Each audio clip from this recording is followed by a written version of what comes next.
Farg'onada davlat va xalq mulkini talon-taroj qilishga uringan tadbirkorga sharoit yaratib bergan gaz idorasi xodimlarining xato harakati sabab davlatga 7 milliardga yaqin zarar yetkazildi.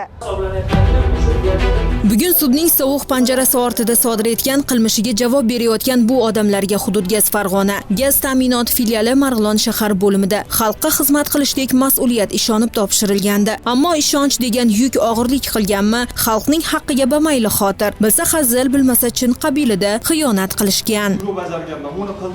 Tadbirkor tabiiy gaz tarmog'idan noqonuniy foydalanibdi degan xabar boshqa, ammo ana shu noqonuniy faoliyatga chek qo'yish kerak bo'lgan mansabdorlar o'g'rilikka o'zlari xayrixohlik qilishgani nafaqat ularning o'zi, balki tizimga bo'lgan ishonchsizlikni paydo qiladi. Achinarlisi mana shu aslida. Ma'lum bo'lishicha, gaz bo'limining 3 nafar mansabdori Qo'shtepa tumani Sarmazor mahallasi hududida joylashgan chorva fermasida noqonuniy tarzda tashkil etilgan ohak sexi faoliyatini qo'llab-quvvatlab, ularga xalqning haqqiga xiyonat qilishlari uchun sharoit yaratib berishgan. Natijada ohak sexi umumiy foydalanishdagi tabiiy gaz tarmog'iga o'zboshimchalik bilan ulanib, 2024-yilning 16 fevral kunidan 26 avgust kuniga qadar 2 milliard 688 million 209 ming 200 kub metr tabiiy gazdan noqonuniy foydalangan hamda natijada Hudud Gaz Farg'ona gaz ta'minot filialining 7 milliard so'mlikka yaqin mulki yashirin ravishda talon-taroj qilingan. Orqama olib kelinyapti.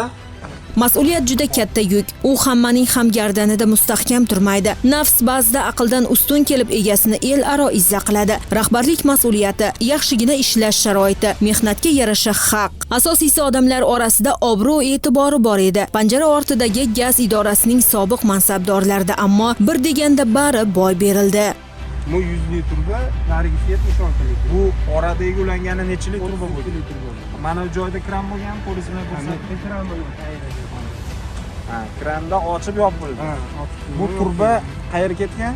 Jinoyat ishlari bo'yicha Qo'shtepa tuman sudida mazkur jinoyat qonunlar doirasida ko'rildi. To'plangan dalillar, xolislar va guvohlarning ko'rsatmalari bilan esa gaz idorasining 3 ta mansabdori hamda tadbirkorlik subyektining ish yurituvchisi tomonidan sodir etilgan jinoyatga qonunlar doirasida jazo tayinlandi. Sud yakunida Jinoyat kodeksining tegishli moddasi tartibida 4 yildan 10 yilgacha qamoq bilan bog'liq jazolar tayinlangan shaxslarga sud hukmi, shu bilan birga 10 kun muddatda undan norozi bo'lgan taqdirda apellyatsiya tartibida viloyat sudiga murojaat qilish huquqi tushuntirildi. Bu kun Maftuna Mamasizlik va Abdulloh Rashidov, Farg'ona.